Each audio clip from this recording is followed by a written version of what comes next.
Bueno, continuamos con la segunda parte del video de los golpes de Estado en Argentina y el golpe de Estado de 1976, que fue el último golpe de la historia argentina, donde se produjo el derrocamiento de la presidente María Estela Martínez de Perón, conocida como Isabel, la cual había asumido la presidencia luego del fallecimiento de Perón, el cual era su esposo, y bueno, ella era la vicepresidenta en esa fórmula que ganó las elecciones en 1974.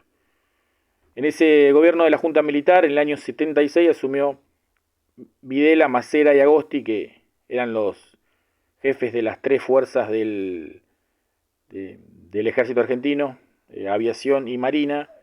Y bueno, en ese contexto del golpe de Estado que ocurrió en Argentina y ocurría en el resto de los países latinoamericanos, hay que entender lo que ocurría a nivel mundial, y es la Guerra Fría. La Guerra Fría entre Estados Unidos y Unión Soviética, es decir, entre el capitalismo norteamericano y el comunismo soviético, estaba afectando al resto del mundo. Argentina, por supuesto, no era la excepción, y en ese contexto lo que ocurrió fue la Revolución Cubana. La Revolución Cubana del año 1959 fue lo que repercutió en los ideales de muchas personas, personas jóvenes, que buscaban una revolución similar de índole socialista para el resto de los países latinoamericanos. Argentina, Uruguay, Bolivia, Chile, países centroamericanos que querían, grupos que querían adoptar una revolución como lo que pasó en Cuba, una revolución socialista. Y bueno, el principal método que utilizaban era la formación de grupos guerrilleros. En Argentina se formaron varios grupos guerrilleros, pero hubo dos principales en la década del 70 que tomaron mayor fuerza, y uno de ellos fue Montoneros. Era un grupo marxista pero inclinado hacia el peronismo, y el Ejército Revolucionario del Pueblo, que era un grupo guerrillero que tomó las armas, pero en este caso no estaba vinculado a Perón.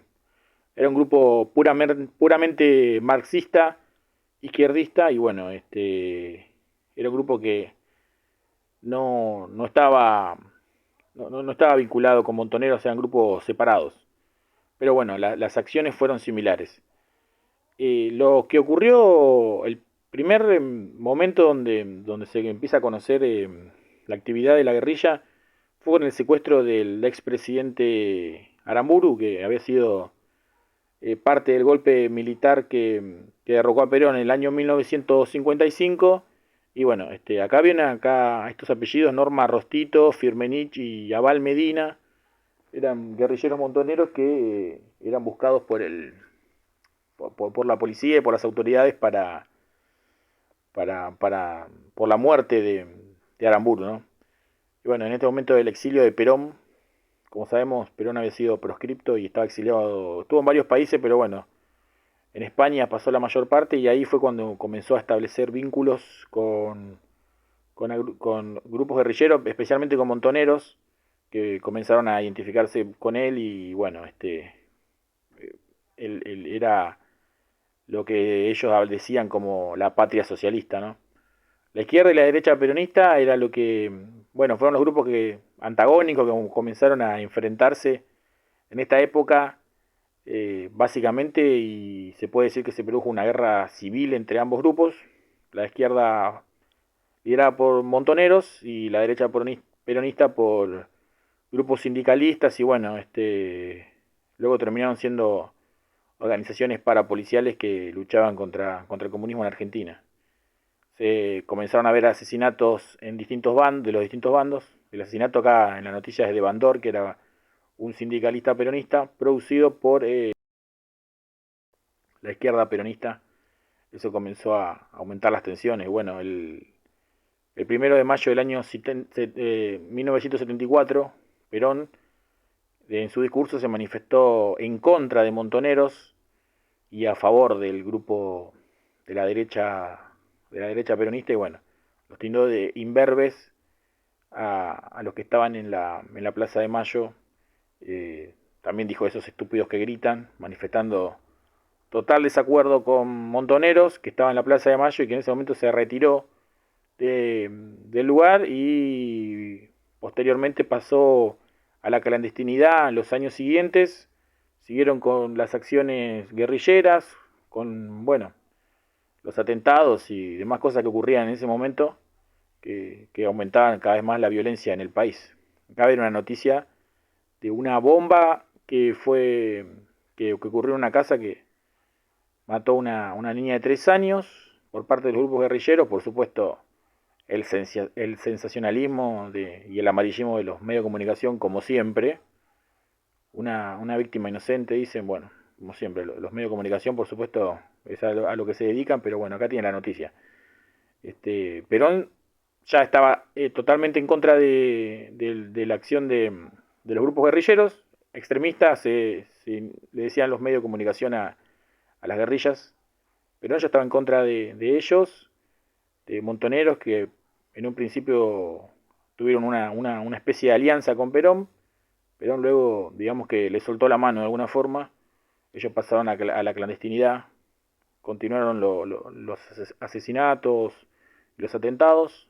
Acá ven una noticia de un asesinato de un comandante del ejército y de un industrial, que eran los blancos preferidos de los grupos guerrilleros, que siempre era la policía para obtener recursos militares para la guerrilla, y sectores de la industria o empresarial para obtener recursos financieros. Bien, la AAA es una alianza, bueno, es la Alianza Anticomunista Argentina, formada por Perón y liderada por su secretario personal, que lo ven acá en la foto. También en la foto está Héctor J. Cámpora, que había sido también había sido presidente peronista antes de que venga Perón, luego de su retorno en 1973.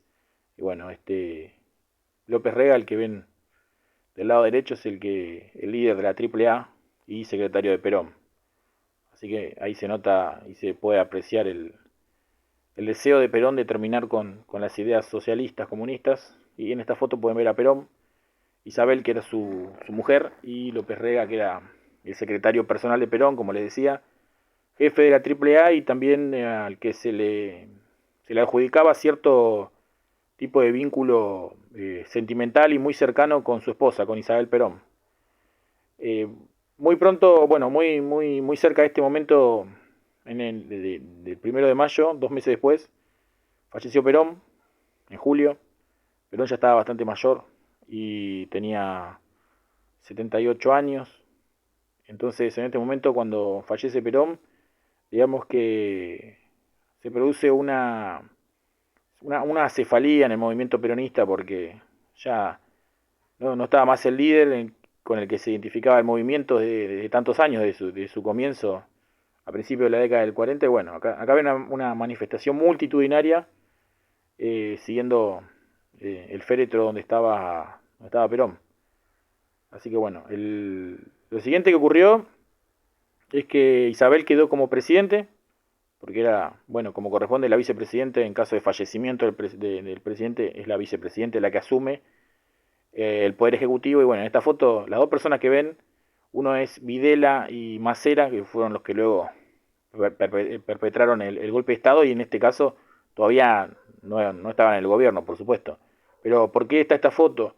Porque en ese contexto de prácticamente de guerra civil que ocurría en Argentina, ven esta nota, esto donde del año 1975, es decir, que antes del golpe de Estado, donde la presidente, ahí lo ven, la presidenta de la Nación, firmó un artículo donde se decía que tenía que eliminar a los elementos subversivos, es decir, a la guerrilla, ¿no? Y eso le daba el poder a los militares. Bueno, y en ese fue el contexto donde ocurrió finalmente el golpe del 24 de marzo. En este video solamente hablo del contexto en el que ocurrió el golpe de Estado, no la dictadura. Para que quede claro, la dictadura es un proceso posterior. Así que bueno, para ver más videos de esto, les pido que dejen su like y se suscriban al canal. Nos vemos en el próximo video. Hasta la próxima.